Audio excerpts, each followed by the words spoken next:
Yes, sir. Yes, sir. What it do, gang? We live. We back, man. Welcome back. If this your first time here, you just not stumbling across the channel. I'm your host, Chandler Blakely, aka Goose. This is the Golden Goose DFS show where we specialize in single entry 3 max and 20 max contests. Alright? So listen, this is one of the best spots for you if those your particular contest. But even if it's not, maybe you're a 150 max or cash game player, whatever the case may be, it's still one of the best spots for you, man. Go on and hit that subscribe button. Turn your notification bells on so you know when the videos and content drop. I promise you won't be sorry. It's on point each and every week. Got NBA season starting up next week. You know I can't wait. It is go time, man. Hit that subscribe button. Also, hit that like button for your boy, man. It helps the channel grow. It's greatly appreciated, and I appreciate you. Thank you for tuning in. This is my Monday morning quarterback series, just my lineup review series that normally comes out on Monday. Sorry it's on Tuesday this week. Got my schedule a little rearranged. Couldn't get it out to you on yesterday, but it's here. It's gonna be here each and every week, just so you can see how I did, how I performed, and you can see that I'm staying true to the plays I'm giving y'all. Alright, just breaking down my highest scoring lineups from the Sunday main slate. So listen, got it pulled up for you. Let's get right into it. My highest scoring lineup was 165. Just on that Tua side, on the main slate, it was a very, very weird slate, man. You had a quarterback with 22 points win a tournament for you, and his offense ain't put up but 16 real life points, and Desmond Ritter over there. It was just a very weird week. Fantasy wise and real life wise, you had teams losing to teams they had no business losing to. I know Vegas made a lot of money on Sunday, man. It was just a very weird week. Be that as it may, we was still right in there. We was still in line to take it down. Had a lot of this Miami Dolphins. I was about to say Heat. I told you I'm getting ready for NBA season, but had this Miami Dolphins side here, man, and they're just one of the best offenses in football. You can go to them each and every week, and I actually think we probably would have took it down. Wasn't no big secret. I mean, he was 9% on. A lot of people didn't. A lot of people were getting to this team, but if they don't pull Tua and Hill and these guys in the fourth quarter, I think this is the winning side of the stack, man. I think this is the winning stack on the main slate. If Tua don't get pulled and Tyreek don't get pulled, and most of them guys get pulled in the fourth quarter, I think they score at least another touchdown, man, and Tua goes up. Possibly most because who knows who get a touchdown, but Hill as well. I think they score at least another touchdown here, and they the tournament winning side for you. But that's out of your control. We can't control that, man. High powered offense, they did what they did. They scored and they didn't need to play the fourth. But we was heavy on them, man. Got Tua, Mostert, and Tyreek Hill as a part of my stack here. I had this game every which way. I had Tua and Mostert in all my stacks, but I rotated Hill. I rotated between Hill and Waddle, I even went some over stacks, man. Just overly stacked this game as you'll see in my single entry lineup, but they were very solid for the price tag here, right on point. Like I said, if they don't get pulled, I think you get more from them here. Mostert was very highly owned, but he was good chalk, man. He was just well worth it, especially with no A-Chan over there.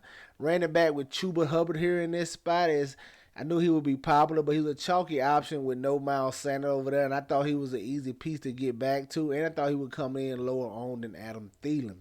So got him at 18%.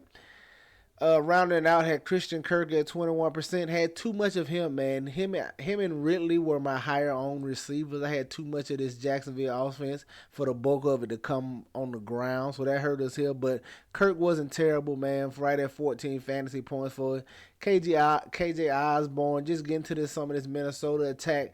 I was nervous about the win in this game, but once we got closer to tip off and started seeing them in the stadium, it didn't look that bad. So I was okay getting to some Vikings in this spot. KJ Osborne, Jordan Addison, all those guys over there for this Viking offense. He only gave us right at 9 fantasy points. Dalton Schultz it's tight end, man. Tight end is just a mess, especially this year, man. Tight end is a mess. He was just cheap, viable on an offense that I know could pass, and he's involved in the passing game. Squeaked us out a touchdown here for 16 fantasy points. And then got Marquise Brown here. Just I was heavy on him as well. Just another piece of this Cardinals offense that gets. He is the piece of this Cardinals offense, especially without James Conner. He's seeing double-digit targets every week. The price tag never really seems to move. Arizona should be in line to score a few points for you, which means Marcus Brown going to be in line to score a few points for you every week. He's just real consistent. I like the price tag. Knew they would have to be throwing here in this matchup, playing from behind against the Rams. And then just the Jags defense. I just was cycling through I cycle through cheap defenses. I normally don't like to spin up, but there's a lot of value on yesterday's slate that gave you salary to really do anything you would like. Got to the Jaguars here. They were solid for us with 12 fantasy points. Like I said, put up 165. It was a break-even day for me on Sunday. And all that madness, all that craziness that was the main slate Sunday, we still managed to break even. So, wasn't a loss. But let's get to my single entry. You can see there. So the single entry should have been a lot better, man. We finishing the money over here as well, but we should have finished a lot higher if I stuck with my original lineup. So I told you this Miami game, I was heavy on it. So in my single entry, I thought a great way to get different was to overstack it. Just give me all of this game. So I went two of Mostert with Hill and Waddle to try to get a piece of every touchdown. I knew going this stack right here, overstacking a game like this, I pretty much had a chance to get every touchdown unless it went to like Barrios or Smythe randomly. So that's what we did here, overstack, and we ran it back with two pieces from the Panther side. The reason why I say this should have been a lot better, man, I should have left Adam Thielen in here. Originally, this was Adam Thielen. I had Conklin at tight end, and I had Adam Thielen instead of Kurt. I saved like $300 and went to Conklin. That's how I made that change right there. And Mingo was Rondale Moore because he was one of the higher value pieces I was on. So just that build alone, this lineup should have scored like 25 more points and gave us a much better day here. So it should have been much higher, but I switched to Mingo.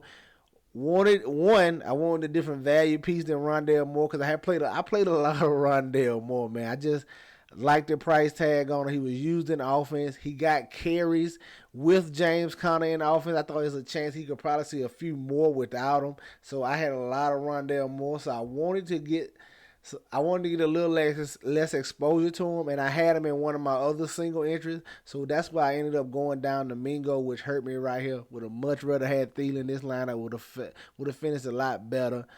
Like I said, I just went with this overkill stack on this Miami Carolina Panthers game, and it sucks because it should have paid out for me. But like I said, the Dolphins pulled the starters in the fourth. Nothing you could do about that. Rounding out, Logan Thomas down here. He just let me down. I had too much Logan Thomas, all right?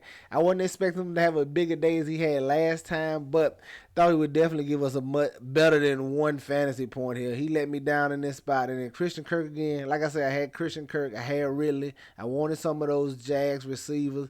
Just having a nice team total in this spot against the Colts.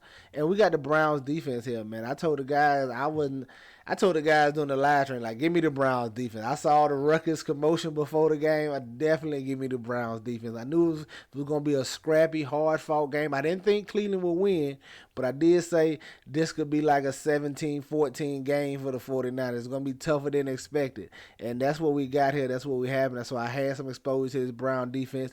Wasn't the highest scoring defense on the slate, but still solid enough for us here at 6. Put up 150 over here. Like I said, came in the money in my single entry. So it was a break-even day for us, man. Got week 7 coming up. That's behind us. Listen, if you want to get access to my complete player pool, the live streams before lock, all of the above, man. Help with your contests and lineup strategies and building sessions, all of that, man. The Patreon link is down below. Come on over and officially join the gang. That's going to do it for us here today, man. Y'all know the motto. Chances make champions. Y'all green up. I'll catch y'all next time, all right? Let's get it.